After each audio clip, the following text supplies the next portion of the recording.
Abraham, Ditwah புயலின் இந்த நொடி நிலவரம் இப்போது எங்கே இருக்கிறது, அது எங்கே நகர்ந்து கொண்டிருக்கிறது என்பது குறித்து வானிலை நிபுணர்கள் அளித்த தகவல்களின்படி டிட்வா புயலானது இப்போது நாகப்பட்டினத்தை புரட்டி போடும் வகையில் தொடர்ந்து கனமழை பொழிந்து கொண்டிருக்கிறது. ஏற்கனவே அங்கு 25 சென்டிமீட்டர் வரை கோடியக்கரையில் மழை பெய்துள்ள நிலையில் நாகை வேதாரண்யம் பகுதியில் 19 சென்டிமீட்டர் வரை கனமழை பொழிந்திருக்கிறது. இது கடந்த 10 மணி நேரத்தில் மணிக்கு 1 மணி நேரத்திற்கு 2 சென்டிமீட்டர் என்ற அளவில் இந்த 25 சென்டிமீட்டர் மழை பெய்கிறது. இன்னும் இன்று மாலை வரை கிட்டத்தட்ட மேலும் 10 மணி நேரம் அங்கு டிட்வா புயலினால் ஏற்பட்ட தாக்கம் இருக்கக்கூடிய நிலையில் நாகப்பட்டினம், மயிலாடுதுறை, காரைக்கால் ஆகிய பகுதிகளில் 48 சென்டிமீட்டர் வரை, அதாவது மணிக்கு 2 சென்டிமீட்டர் மழை பெய்தால் மேலும் 48 சென்டிமீட்டர் வரை மழை கொட்டும் என வானிலை நிபுணர்கள் கணித்திருக்கிறார்கள். இதே போல கடலூர், புதுக்கோட்டை மற்றும் சென்னை, திருவள்ளூர் ஆகிய மாவட்டங்களிலும் இன்று மாலையில் இருந்து அந்த கனமழை பொழிவு தொடங்கும் என எச்சரிக்கை விடுக்கப்பட்டிருக்கிறது. நாளை காலை, ஞாயிற்றுக்கிழமை காலையில் இருந்து திங்கட்கிழமை காலை வரை 20 சென்டிமீட்டரை தாண்டி சென்னை, திருவள்ளூர், காஞ்சிபுரம், செங்கல்பட்டு ஆகிய மாவட்டங்களில் அதி கனமழை பொழிவு இருக்கும் என்று வானிலை நிபுணர்கள் கணித்திருக்கிறார்கள்.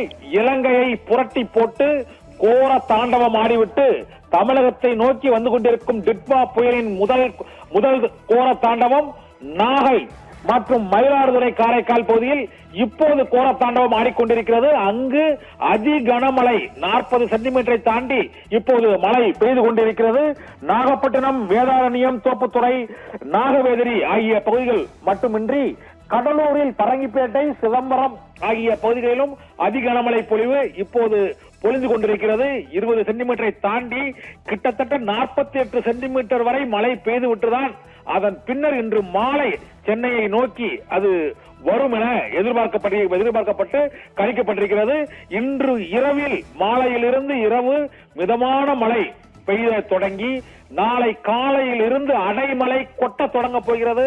நாளை காலையிலிருந்து நாளை மறுதினம் காலை வரை கிட்டத்தட்ட ஒரு 2 நாட்கள் தொடர்ச்சியாக அடைமழை சென்னை, காஞ்சிபுரம், திருவள்ளூர், செங்கல்பட்டு ஆகிய வட கடலோர மாவட்டங்களில் கனமழை பொழிவு இருக்கிறது என்ற எச்சரிக்கை விடுக்கப்பட்டிருக்கிறது. இலங்கையை புரட்டி போட்டுவிட்டு இப்போது வட தமிழகம் மற்றும் டெல்டா மாவட்டங்களையும் கனமழை அடித்து நொறுக்கிக் கொண்டிருப்பதற்கு டிட்வா புயலின் தாக்கம்தான் காரணம். சென்னை, காஞ்சிபுரம், திருவள்ளூர், செங்கல்பட்டில் இன்னும் அதற்கான தாக்கம் தொடங்கவில்லை. இன்று இரவிலிருந்து அந்த தாக்கம் தொடங்கும். புயலின் தாக்கம், புயலின் வீரியம், காற்றுடன் மழை 2 நாட்கள் இன்று இரவிலிருந்து திங்கட்கிழமை காலை வரை அதி கனமழை 20 சென்டிமீட்டரை தாண்டி அந்த ரெட் அலர்ட் எச்சரிக்கை விடுக்கப்படும் போது பெய்யும் அந்த அடை கனமழை என்று கூறக்கூடிய அளவுக்கு அதி கனமழை பொழிவுகள் 2 நாட்கள் ஞாயிறு, திங்கள் இருக்கும் என்றும் அதன் பின்னர் தான் அது சென்னையை ஒட்டி வலுவிழந்த நிலையில் கரையை கடக்கும் என்று இந்த நொடியில், இந்த வினாடியில் இப்போதைய டிட்வா புயலின் நகரும் தன்மைக்கேற்ப இந்த வானிலை கணிப்புகள் அறிவிக்கப்பட்டிருக்கின்றன. ஆபிரகாம், தகவலுக்கு நன்றி கண்ணன்.